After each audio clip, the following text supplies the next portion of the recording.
Саламатсыздар урматтуу окуучулар, баардыгыңыздар кош келдиңиздер. Бүгүн информатика сабагын андан ары улантабыз. Баардыгыңыздарга жакшы маанай жана ийгилик каалайм. Бүгүнкү сабагыбыздын темасы модель түшүнүгү. Сабагыбыздын жүрүшүндө 3 максатка токтолобуз. Биринчисинде модель түшүнүгүнө ээ болосуңар. Экинчисинде материалдык жана информациялык модельдер менен таанышасыңар. Үчүнчүсүндө модельдөөдүн себептерин билесиңер. Сабакка баардыгыбыз көңүл бурабыз. Модельдөө деген эмне? Модельдөө бул модельдерди түзүүдөн жана изилдөөдөн турган таанытылуу метод болуп саналат. Эми модель деген эмне? Модель бул реалдуу объектини кандайдыр бир жөнөкөйлөтүлгөн окшоштугун айтсак болот. Модель бул логикада, илимдердин методологиясында оригиналдын модели, табигый же социалдуу реалдуулуктун белгилүү бир фрагменти. Адамзат маданиятынын жемиши, концептуалдуу теориялык түзүлүш жана башка арадагы тааным каражаты. Модель менен болгон объекттин ортосунда белгилүү бир окшоштук, аналогия орун алуусу зарыл. Мындай аналог өзгөчөлүгү жөнүндө билимдерди сактоого жана кеңейтүүгө, өзгөчөлүктү башкадан конструкциялоого, өзгөртүп түзүүгө жана башкарууга кызмат кылат. Модельдерди эки чоң класска бөлөбүз. Материалдык жана маалыматтык модельдерди экиге карап бөлөбүз. Материалдык модельдер бул объекттин физикалык окшоштугуна биз мисал кылабыз. Бул жакта глобусту көрүп турабыз, манекендер, курулуштун модельдери, парктардын модельдери болушу мүмкүн, автомобилдин схемалары, самолеттун макеттерин айтсак болот, жана башка оюнчуктар, модельдер. Ушул объектилердин баардыгы бул модельдердин физикалык окшоштугуна мисал боло алат. Бул объектилерди жашообузда баардыгыбыз кездештирип жүрөбүз. Эми маалыматтык модель. Маалыматтык модель объекттин максатка ылайык чагылдырылып сыпатталышын айтсак болот.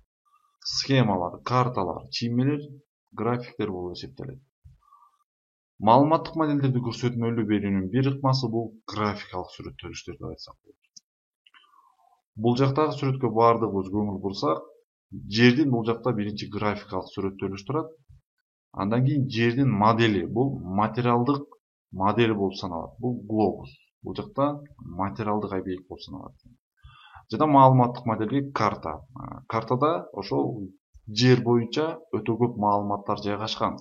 Жердин узундугу боюнча, шаарлардын, мамлекеттердин аттары боюнча маалымат жайгашкан картада. Андан ары бул жакта үйдүн моделин көрүп турабыз, материалдык моделин көрүп турабыз жана маалыматтык моделин көрүп турабыз. Маалыматтык моделине көңүл бурсак, ошол үйдүн бийиктиги, туурасы, узундугу, ичиндеги комнаталардын баардыгын көрүп алсак болот экен. Бул жакта адамдын скелети боюнча бул маалыматтык модельге мисал болот. Бул жакта жазылып турат, сөөктөр боюнча скелеттин ошол жана манекендер бул сырткы гана көрүнүшүн көрсөтүлүп турат деп айтсак. Бул жакта алманын моделине көңүл бурсак, алма бул роза гүлдөлөр тукумундагы көп жылдык күбүлмө жалбырактуу мөмөлүү дарак. Бутагы ар кандай узундукта. Кыскасы, бутактарында гүлдөөчү бүчүрлөр өсөт. Жалбырагы саптуу, жылаңач. Топ гүлү чатычы. Анын 36 түрү бар. Көбүнүн мөмөсү желет. Кавказ кичи, Азия, Иран, Крым, Кытай, Монголия жана башкаларда ушул алманын ар кандай түрлөрү өстүрүлөт. Бул маалыматтык модельге мисал болот деп айтсак болот. Бул жакта текст менен берилген, текст менен берилген. Бул маалыматтык модель деп айтсак болот. Жана ошондой эле материалдык модельди көрүп турабыз. Бул объектинин фигурасы менен көрүп турабыз, баардык. Ошол эле бул жакта алманын сүрөтү турат. Бул графикалык түрдө маалыматтык модельге мисал боло алат. Бул жакта ошо материалдык модельди көрүп турсак болот. Самолет турат, макети турат, ошол эле маалыматтык моделде схемасы турат, жана бул жакта машина, бул деле ошол схемасы боюнча жана материалдык объект жана графикасы бул жакта чагылдырылган. Бул жакта да ошол эле көрүнүштөрдү байкасак болот, схемасы, графикасы жана макеттерин. Эми модельдөөнүн себептерин карасак. Модельдөөнүн себептери изилденүүчү объект өтө чоң же өтө кичине болсо, объекти сынап, изилдөө анын талкаланышына алып келсе, Модельди түзүү абдан кымбат болгон учурларда ушул нерселердин негизинде биз модельдөөнүн себептерин карап кете берет экенбиз. Бул жакта дагы себептеринде реалдуу убакытта оригиналдын жок болуп кетиши ыктымал же чындыгында ал деги эле болбошу мүмкүн. Жана белгилүү факторлордун негизинде гипотеза жана аналогия методу боюнча ичакы болуп өткөн окуялардын модельдерин түзсө болот. Мисалга, динозаврдын жок болуп кетиши же атомдук согуш болгон учурда ядролук кыштын теориялык модельдерин айтсак болот. Мындай модель адамзатка сак болууну алдын ала эскертет. Ошол эле модельдөөнүн себептеринен оригинал көптөгөн касиеттерге жана өз ара байланыштарга ээ болот. Модель таанып билүүнү жеңилдетүүчү жана көрсөтмөлүү берүүчү аспап катары абдан маанилүү болуп саналат. Мисалы, самолеттун модели анын учуучу касиеттерин изилдөө үчүн пайдаланылат балдар. Сунушталган архитектуралык чечилиштерге жана баа берүү максатында райондун келечектеги курулушунун макети түзүлсө болот. Же болбосо бир чоң шаарлардын макетин түзсөк болот экен. Атомдун мекендеги жайгашуусун көз алдыга көрсөтмөлүү келтирүү үчүн кандайдыр бир заттын молекуласын кристалдык торчосунун түзүлүшүн макети зарыл. Же көрүнүш процесси сүрөттөгөн текстин жардамы менен бул көрүнүш же процесс жөнүндөгү маалыматтар башка адамдарга берилет. Эми бул жерде модельдердин түрлөрүн дал келтирсек, бул жакта материалдык жана маалыматтык модельдерди турабыз. Бул жакта уйдун статуэткасы бул материалдык модель деп айтсак болот. Ошол эле самолеттун макети бул материалдык модельдер жана схемалар турат ал жакта. Маалыматтык модель, машинанын материалдык модели жана карталар,